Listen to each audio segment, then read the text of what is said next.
ನಾನೇನ್ ತಪ್ಪು ಮಾಡಿದ್ದೀನಿ ಅಂತ ನೀನ್ ಈ ತರ ಮಾಡಿದೆ?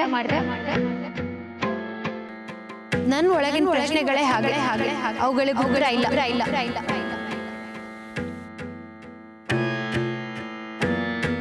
ನೀನು ನನ್ನ ಬದುಕನ್ನೇ ಒಗಟು ಮಾಡಿದ್ಯಾ?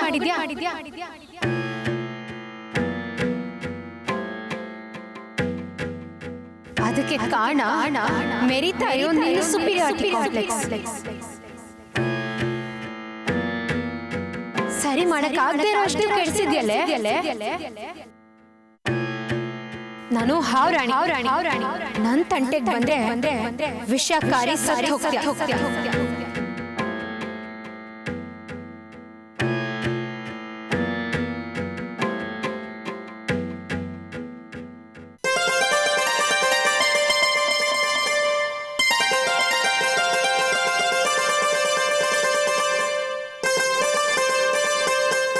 ದಿವ್ಯಾಕ್ಕ ನಿಂಗೆ ಎಷ್ಟೇ ಮಾರ್ಕ್ಸು? ನಂಗೆ 400ಕ್ಕೆ 400 ಕಣೆ. ನಂಗೂ 400ಕ್ಕೆ 400.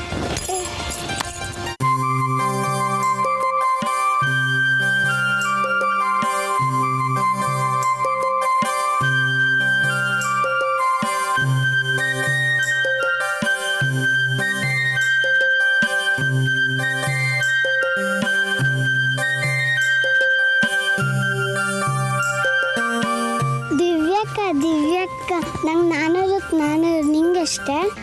ನನಗೆ 400ಕ್ಕೆ 200. ದಿವ್ಯಾಕ್ಕ ಯಾಕೆ ಸಿಟ್ಟು ಮಾಡ್ಕೊಂತೀಯ?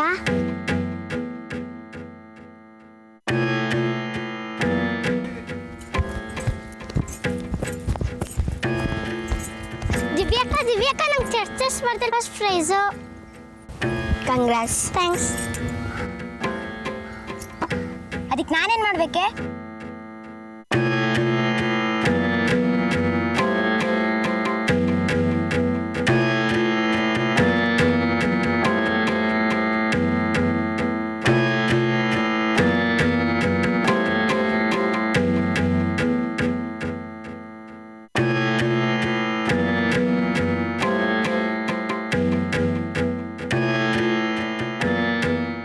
ದಿವ್ಯಾ, ನಿನ್ನ ಸ್ಟೆಪ್ ಸರಿ ಇಲ್ಲ ಕಣೆ.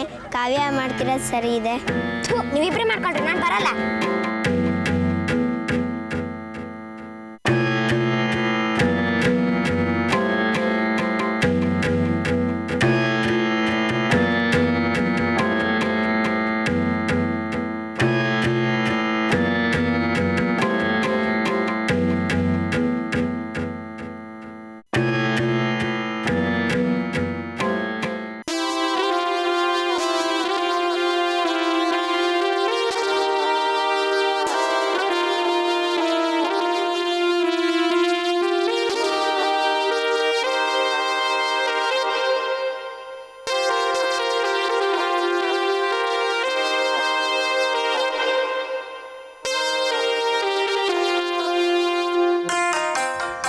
ಕಾವ್ಯ, ಯಾವ ಲೋಕದಲ್ಲಿದ್ದಿ? ನಿನ್ನ ಮತ್ತವನ ಕನಸಿನ ಲೋಕದಲ್ಲ? ಹೌದು, ಕನಸಿನ ಲೋಕನೇ. ಆದರೆ ಅವನಿಲ್ಲ. ಹೌದು, ನೀನು ಯಾವಾಗ ಬಂದೆ? ಆಗಲೇ ಬಂದೆ. ಅದಕ್ಕೆ ಕೇಳಿದೆ ನೀನು ಯಾವ ಲೋಕದಲ್ಲಿದ್ದಿ ಅಂತ. ಯಾವ ಲೋಕದಲ್ಲೂ ಇರಲಿಲ್ಲ. ನೀನು ಹೇಳಲಿಲ್ಲ ಅಂದರೂ ನನಗೆ ಗೊತ್ತು. ಈಗೀಗ ಕಿರಣ್ ನಿನಗೆ ಹೆಚ್ಚಿಗೆ ಸಿಗ್ತಾ ಇಲ್ಲ, ಅದೇ ತಾನೇ? ಒಂಥರ ಹಾಗೆ ಅನ್ಕೋ. ನಿನಗೂ ಒಂದಿನ ನಿನ್ನ ಫ್ರೆಂಡ್ ಏನಾದರೂ ಫೋನ್ ಮಾಡಲಿಲ್ಲ ಅಂದರೆ ನಿನಗೆಷ್ಟು ಬೇಜಾರಾಗುತ್ತೆ. ಹಾಗೆ ಇದು. ಸರಿಯಪ್ಪ, ನಾನೀಗ ಯಾಕೆ ನಿನ್ನ ಹುಡ್ಕೊಂಬಂದೆ ಗೊತ್ತಾ? ನೀನು ಹೇಳಿದ್ರೆ ತಾನೇ ಗೊತ್ತಾಗೋದು. ಓಹೋ, ಭವಿಷ್ಯ ಬೆಂಗಳೂರಿಗೆ ಫೋನ್ ಮಾಡೋದಕ್ಕೆ ತಾನೇ? ಫೋನ್ ವಿಷಯ ಅಲ್ಲ ಕಣೆ. ನೀನೀಗ ನಮ್ಮನೆ ಬರಬೇಕು. ನಮ್ಮ ತಾಯಿ ನಿನ್ನನ್ನು ಕರ್ಕೊಂಬರಕ್ಕೆ ಕೇಳಿದ್ದಾರೆ. ಹೌದಾ? ಯಾಕೆ ಏನು ಅಂತ ನೀನು ಅಲ್ಲಿಗೆ ಬಂದ ಮೇಲೆ ಗೊತ್ತಾಗುತ್ತೆ. ಬಾ ನನ್ನ ಜೊತೆ. ಇದೊಳ್ಳೆ ಚೆನ್ನಾಗಾಯ್ತು. ಬಾರಿ ನನ್ನ ಜೊತೆ. ಸರಿ, ನಡಿ ಹೋಗೋಣ. ಸರಿ. ನಿನ್ನ ಆತಂಕಗಳು, ಅನುಮಾನಗಳು ಎಲ್ಲ ಅರ್ಥವಿಲ್ಲದ ಚಂದ್ರಾವತಿ. ನಾನು ಯಾವಾಗಲೂ ನಂಬಿಕೆಗೆ ಬದ್ಧನಾದವನು. ಈ ವಿಚಾರ ನಿನಗೂ ಚೆನ್ನಾಗೇ ಗೊತ್ತಿದೆ. ಆದರೂ ಹಗಲು ಕಂಡ ಭಾವಿಗೆ ഇരുಳು ಬೀಳೋದು ಜಾಣತನ ಅಲ್ಲ. ಸೋಮಶೇಖರನ ಬಗ್ಗೆ ನೀವು ಮುಂಜಾಗ್ರತೆ ವಹಿಸದೆ ಹೋದರೆ ಮುಂದೆ ದೊಡ್ಡ ಬೆಲೆ ತೆರಬೇಕಾಗ್ಬೋದು. ಹಾಗೆಲ್ಲ ಏನೂ ಆಗೋದಿಲ್ಲ ಬಿಡು. ಒಳ್ಳೆಯದನ್ನೇ ಯೋಚನೆ ಮಾಡೋರಿಗೆ ಎಲ್ಲೋ ಕೊನೆಯಲ್ಲಿ ಎಲ್ಲವೂ ಒಳ್ಳೆಯದೇ ಆಗಬೇಕು. ಇದು ದೈವ ನಿಯಮ. ಈಗ ನನ್ನ ಕಾಡ್ತಾ ಇರೋದು ಚಿಂತೆನೇ ಬೇರೆ, ಅದು ನನ್ನ ಮನೆ ಮಕ್ಕಳದ್ದು. ಈಗ ಪುನಃ ಅಂಥದ್ದೇನಾಯಿತು? ಹುಟ್ತಾ ಅಣ್ತಮ್ಮಂದರು, ಬೆಳೀತಾ ದಾಯಾದಿಗಳು ಅನ್ನೋದು ಗಂಡು ಮಕ್ಕಳಿಗೆ ಹೇಳೋ ಮಾತು. ಆದರೆ ನನ್ನ ದುರದೃಷ್ಟ ನೋಡು, ನನ್ನ ಇಬ್ಬರು ಹೆಣ್ಮಕ್ಳು ಹುಟ್ತಾ ಅಕ್ಕತಂಗಿರು, ಬೆಳೀತಾ ಉತ್ತರ ಧ್ರುವ ದಕ್ಷಿಣ ಧ್ರುವ. ಮತ್ತೆ ಏನಾದರೂ ಜಗಳ ಆಯ್ತಾ? ಅದು ನಿಂತಿದ್ದು ಯಾವಾಗ ಅಂತ ಬೇಕಲ್ಲ.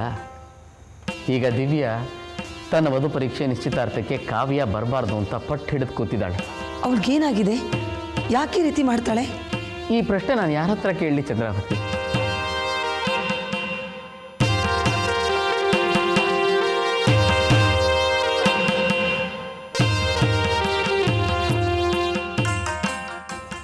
ನಿನ್ನ ಹತ್ರ ಹೇಳ್ಕೊಂಡ್ರೆ ನನ್ನ ಮನಸ್ಸಿಗೆ ಒಂದು ಸ್ವಲ್ಪ ಸಮಾಧಾನ ಸಿಗುತ್ತಲ್ಲ ಅಂತ ಬಂದೆ.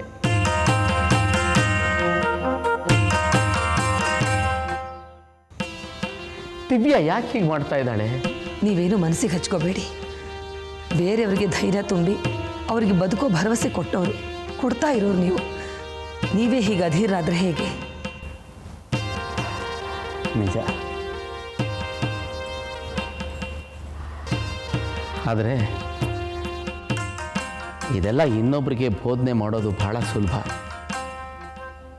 ಅದು ನಮ್ಮ ಕಾಲಡಿಗೆ ಬಂದಾಗ ಎದುರಿಸೋದು ಕಷ್ಟ. ಕಾವ್ಯ ಪುಟ್ಟಿನ ನಾನೆಷ್ಟು ಪ್ರೀತಿ ಮಾಡ್ತೀನಿ ಅಂತ ನಿನಗೆ ಗೊತ್ತಿದೆಯಲ್ಲ. ಅಂಥವಳನ್ನ ನಾವು ನಮ್ಮ ಮನೆ ಸಂಭ್ರಮಗಳಿಂದ ದೂರ ಇಡಬೇಕು ಅಂತಂದರೆ ಒಂದು ಕೆಲಸ ಮಾಡಿ, ದಿವ್ಯಾ ಸೋಮಶೇಖರನ್ ಮಾತು ಕೇಳ್ತಾಳಲ್ವಾ? ಅವರಿಬ್ಬರಿಗೂ ಸಲಿಗೆ ಇದೆಯಲ್ವಾ? ಹಾಂ, ಇದೆ. ಇಲ್ಲೇ ನಾವು ಸ್ವಲ್ಪ ಜಾಣತನ ತೋರಿಸಿದ್ರೆ ಎಲ್ಲ ಸಮಸ್ಯೆಗೂ ಪರಿಹಾರ ಸಿಗತ್ತೆ. ಅದಾಗೆ ಮುಳ್ಳನ್ನು ಮುಳ್ಳಿಂದನೇ ತೆಗೆಯೋದು, ದಿವ್ಯಾಳ ಮನಸ್ಸು ಬದಲಾಯಿಸೋದಕ್ಕೆ ಸೋಮಶೇಖರನನ್ನೇ ಬಳಸ್ಕೊಳ್ಳೋದು. ನೀನು ಹೇಳೋದು ಸರಿಯಾಗೇ ಇದೆ. ಈ ಥರದ್ದು ಯಾವ್ದಾರು ಒಂದು ಪರಿಹಾರ ಸಿಗುತ್ತೆ ಅಂತ ನಾನು ಇಲ್ಲಿಗೆ ಬಂದಿತ್ತು. ನಾನು ಇವಾಗಲೇ ಹೋಗಿ ಸೋಮಶೇಖರನ ಮನೇಲಿ ಅವನ್ನ ಮಾತಾಡಿಸೇ ಬಿಡ್ತೀನಿ. ನಾನು ಆಮೇಲೆ ಸಿಗ್ತೀನಿ, ಬರ್ತೀನಿ ನಾನು. ಮಗುಗೂ ನಿಮಗೂ ಯಾವ ವ್ಯತ್ಯಾಸನೂ ಇಲ್ಲ. ಜಗತ್ತಲ್ಲಿ ನಡೆಯೋ ಯಾವ ಕೆಟ್ಟದ್ದು ನಿಮಗೆ ಕಾಣಿಸೋದಿಲ್ಲ. ಎಲ್ಲದರಲ್ಲೂ ದೇವರನ್ನು ಕಾಣೋ ದೇವರಂಥ ನಿಮ್ಮ ಗುಣದಿಂದಲೇ ಹೀಗೆಲ್ಲ ನಡೀತಾ ಇರೋದು. ಚಂದ್ರಾವತಿ, ನನ್ನನ್ನು ಹೊಗಳೋದಕ್ಕೆ ನಿನಗೆ ಇದೇ ಸಮಯ ಬೇಕಿತ್ತಾ? ನಾನು ಹೊರಡ್ತೀನಿ. ಸೋಮಶೇಖರನ್ ನೋಡಿ ಈ ಸಮಸ್ಯೆಗೆ ಮೊದಲು ಪರಿಹಾರ ಹುಡುಕ್ಬೇಕು. ನಾನು ಬರ್ತೀನಿ. ನಾನು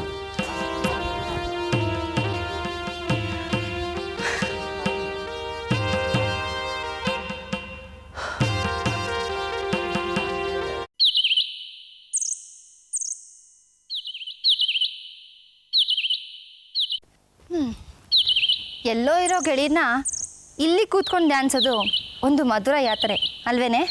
ನಮಸ್ಕಾರ ತಾಯಿ. ಅಪ್ಪಿ ತಪ್ಪಿ ಏನಾದರೂ ನನ್ನ ಲವ್ ವಿಷಯ ಹೇಳಿದ್ಯೋ ನನ್ನ ಕತೆ ಗೋವಿಂದ. ನೀ ಸುಮ್ಮನೆ ಬಾರೆ.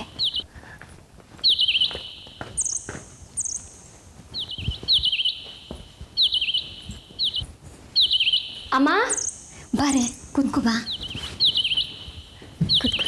ಸರಿ ಅಲ್ಲ, ಕಾವೇನೇ ಕರ್ಕೊಂಬತ್ತಲ್ಲ ನಮ್ಮ ಪುಟ್ಟಿ.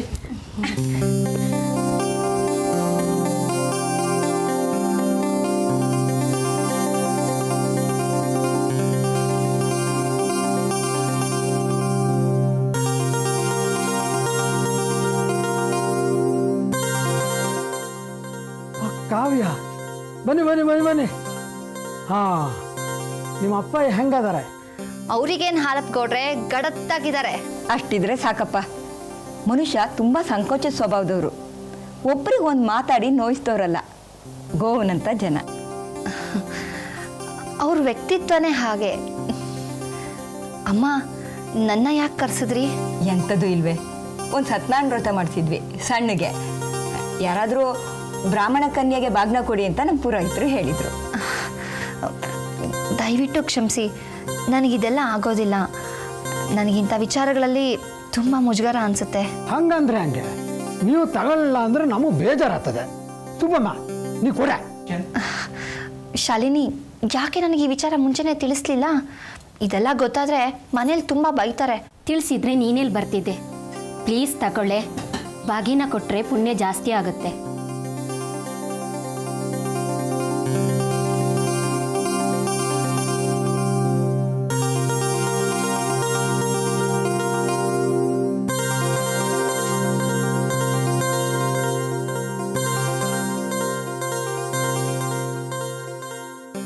ಬಾಗಿನ ಅಂದರೆ ಗ್ರಂಥಿಗೆ ಅಂಗಡಿನೋ ಜವಳಿ ಅಂಗಡಿನೋ ತಂದಂಗಿದೆ. ಅಂತ ಪುಣ್ಯಾತ್ಮರ ಹೊಟ್ಟೆಲಿ ಹುಟ್ಟಿದವ್ರು ನೀವು. ನಿಮ್ಮಂಥವ್ರಿಗೆ ಕೊಟ್ಟರೆ ಪುಣ್ಯ ಬರುತ್ತೆ ಅಂತ.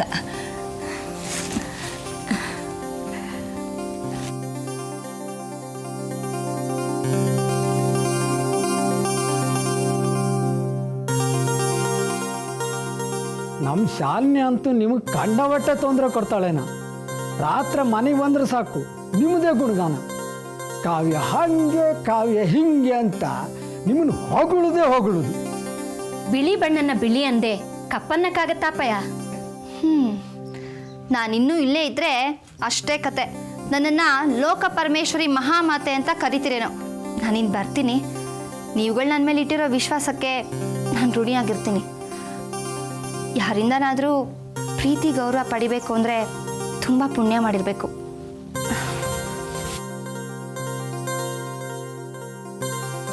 ಬರ್ತೀನಿ.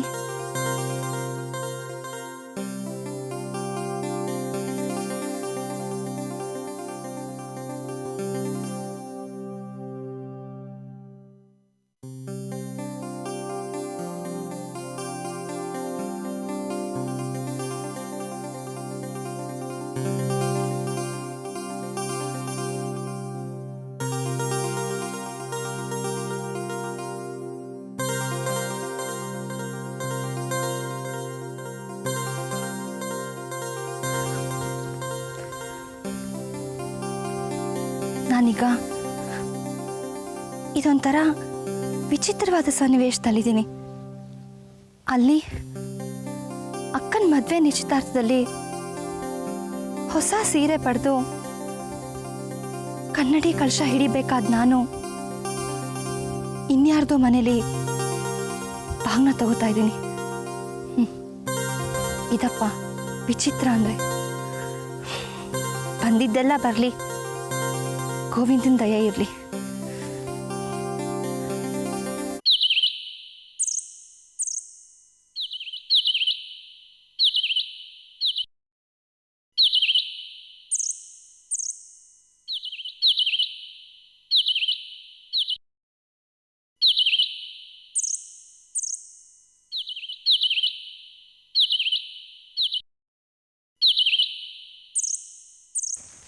ಸೋಮಶೇಖರ, ಸೋಮಶೇಖರ. ಓಹ್, ಬನ್ನಿ ಬನ್ನಿ, ಒಳಗಡೆ ಬನ್ನಿ. ಇದಾನ ಸೋಮಶೇಖರ? ಇಲ್ಲ, ಹೊರಗಡೆ ಎಲ್ಲ ಹೋಗಿದ್ದಾರೆ. ಈಗ ಬರ್ತಾರೆ, ಬನ್ನಿ. ಇಲ್ಲ, ಇನ್ನೊಮ್ಮೆ ಬರ್ತೀನಿ. ಒಂದು ಲೋಟ ಕಾಫಿ ಕುಡ್ಕೊಂಡು ಹೋಗಿ ಬನ್ನಿ. ಬೇಡ ಬೇಡ, ನಾನು ಬಂದಿದ್ದೆ ಅಂತ ಹೇಳಿಬಿಡಿ ಸೋಮಶೇಖರಂಗೆ.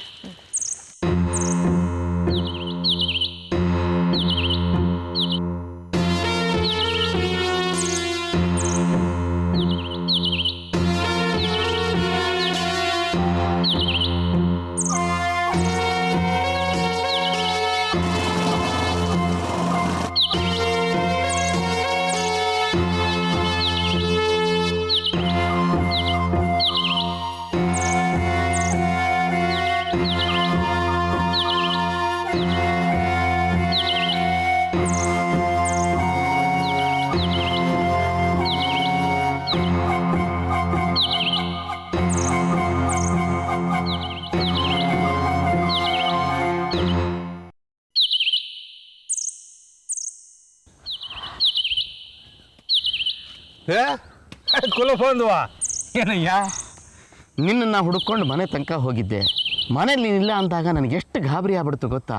ನನ್ನನ್ನು ಹುಡುಕೊಂಡು ಮನೆವರೆಗೂ ಹೋಗಿದ್ಯಾ? ಏನಪ್ಪ ಅಂಥದ್ದು? ಏನಿಲ್ಲ ಕಣ ಸೋಮ, ನಮ್ಮ ಮನೇಲಿ ನಡೀತಿತ್ತಲ್ಲಪ್ಪ ಶೀತಲ ಸಮರ, ಹಾಂ, ಈಗ ಒಂದು ವಿಲಕ್ಷಣ ಘಟ್ಟಕ್ಕೆ ಬಂದು ನಿಂತುಬಿಟ್ಟಿದೆ ಕಣ. ಅಯ್ಯ, ಏನಪ್ಪ ಅಂಥದ್ದಾಗಿರೋದು? ನನ್ನ ಮಗಳು ದಿವ್ಯಾ ನಾಡಿದ್ದು ನಡೆಯೋ ಅವಳ ಮದುವೆ ನಿಶ್ಚಿತಾರ್ಥಕ್ಕೆ ಕಾವ್ಯ ಬರಲೇಬಾರ್ದು ಅಂತ ಆಣೆ ಪ್ರಮಾಣ ಮಾಡಿ ಕೂತಿದ್ದಾಳೆ. ಹಾಂ, ದಿವ್ಯಾ ಹಾಗಂದ್ಲ? ಛೇ ಛೇ ಛೇ ಛೇ, ತುಂಬ ತಪ್ಪ. ನಿಜವಲ್ಲೂ ಅನ್ಯಾಯ ಕಣೆ ಆಯಿತು. ಏನು ಮಾಡಬೇಕು ಅಂತಲೇ ಗೊತ್ತಾಗ್ತಿಲ್ಲ ಕಣ ನನಗೆ. ಅತ್ತ ಧರಿ ಇತ್ತ ಪುಲಿ ಅಂದಾಗಿದೆ ನನ್ನ ಸ್ಥಿತಿ. ಹೇಳ್ದ ಹಾಗೆ ಕೇಳದೆ ಹೋದರೆ ಪ್ರಾಣಾಪಾಯದ ಬೆದರಿಕೆ ಬೇರೆ ಹಾಕಿದ್ದಾಳೆ. ಹಾಂ, ಬಹಳ ವಿಚಿತ್ರ ಸ್ವಭಾವದವಳು ಕಣ ಅವಳು. ಒಂದು ವೇಳೆ ಅವಳು ಹೇಳಿದಾಗ ಏನಾದರೂ ಮಾಡಿಬಿಟ್ರೆ ಮತ್ತೆ ದೊಡ್ಡ ಅನಾಹುತ ಆಗೋಗುತ್ತೆ. ಇದು ಒಂದು ಚಿಂತೆ. ಆದರೆ ನನ್ನ ಚಿಕ್ಕ ಮಗು, ಅವಳು ಏನು ಅನ್ಯಾಯ ಮಾಡಿದಾಳೆ ಅಂತ ಅವಳಿಗೆ ಶಿಕ್ಷೆ ಹೇಳು. ಹಾಂ, ನಿನ್ನ ಮಾತು ನಿಜಾನೇ. ಆದರೆ ದಿವ್ಯಾ ಮಾತಾಡಿದ್ದು ತಪ್ಪಿರ್ಬೋದು, ಆದರೆ ನಾವು ಅದನ್ನು ತಪ್ಪು ಅನ್ನೋಕ್ಕಾಗಲ್ಲಯ್ಯ. ಅದನ್ನು ತಪ್ಪು ಅನ್ನೋಕೆ ಹೋಗಿ ಮುಂದೆ ಇನ್ನೂ ದೊಡ್ಡ ತಪ್ಪೇನಾದರೂ ಆಗಿಬಿಟ್ರೆ? ಅಂದರೆ ನೀನು ಹೇಳ್ತಿರೋದು ಯಾವ ಥರ? ಮದುವೆ ಆಗೋವರೆಗೂ ನಾವು ದಿವ್ಯಾ ಹೇಳಿದಾಗೆ ಕೇಳೋಣ ಕಣಯ್ಯ. ಆಮೇಲೆ ನಿಧಾನವಾಗಿ ನಾನು ಅವಳನ್ನು ಸಮಾಧಾನ ಪಡಿಸ್ತೀನಿ. ಮದುವೆ ಹೊತ್ತಿಗೆ ಸಮಸ್ಯೆನ ತಿಳಿ ಮಾಡೋ ಜವಾಬ್ದಾರಿ ನಂದು. ಈಗ ನಾವು ದಿವ್ಯನಿಗೆ ಎದುರಾಡೋದು ಬೇಡ, ಏನಂತೀಯ? ಹಾಗಲ್ಲ, ಮತ್ತು ನನ್ನ ಚಿಕ್ಕ ಮಗಳ ಕತೆ? ಇಬ್ಬರು ನಿನ್ನ ಮಕ್ಕಳೇ ಅಲ್ವೇನಯ್ಯ. ಮೊದಲು ಒಂದು ಉಸಿರಾಡಲಿ, ಆಮೇಲೆ ಬೇಕಿದ್ರೆ ಇನ್ನೊಂದಕ್ಕೆ ಆಕ್ಸಿಜನ್ ಕೊಟ್ಟು ಉಳಿಸ್ಕೊಂಡ್ರಾಯ್ತು ಅಲ್ವಾ?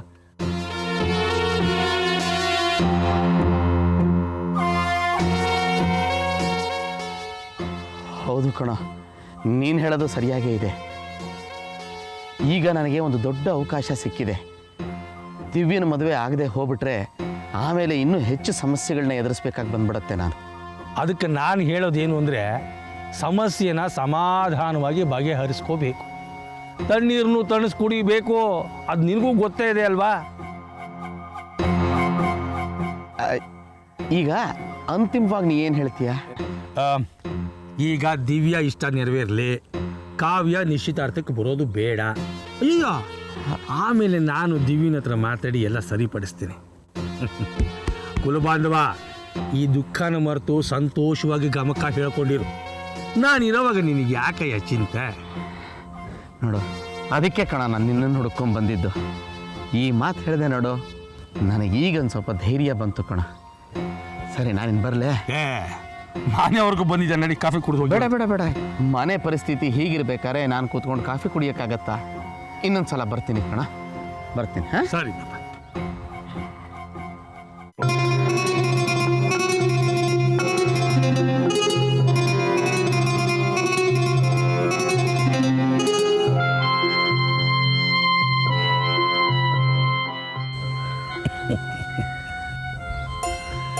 ಒಂದು ಕಾಲದಲ್ಲಿ ನನ್ನನ್ನು ಕಾಲು ಕಸಕ್ಕಿಂತ ಕೆಟ್ಟದಾಗ ನೋಡಿದೆ ಅಲ್ಲ.